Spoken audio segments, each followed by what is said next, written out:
Það er Pétur til hamingju með sigurinn. Spilaðist þetta svipað áttu von á eða hvað fannst þér leikinn?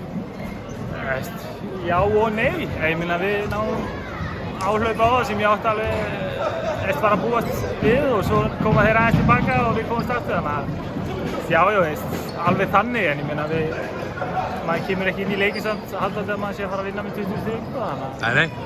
En áhlaupið kemur í þriðja leik hluta. Það er ekki okkar vani endilega.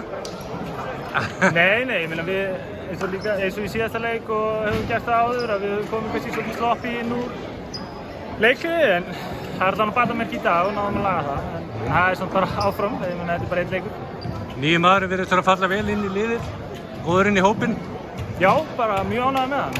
Hann er að gera allt sem hann gerir mjög vel og já, áræðin mjög fallegt skot og það er ekki bara fallegt, hann hitti líka, þannig að ég bara mjög ánægður með innkomun hans, bæði inn á vellinum og svo utan vallar. Þannig að það er bara áfram gakk á þessari braut. Nú voru menn... Já, ég meina, deildin er þannig séð búin að skiptast í tvær deildir eiginlega og við erum núna, ef mér skjáttast ekki, og trónum við á toppnum og neðri deildinni, þannig að við viljum bara reyna að halda okkur þar og jafnvel ef við verðum heppnir, fíka okkur aðeins ofar, en við þurfum bara að fókusera á næsta leik sem er Grindavík og gera svo vel í pásunni að bæta ofan á þetta.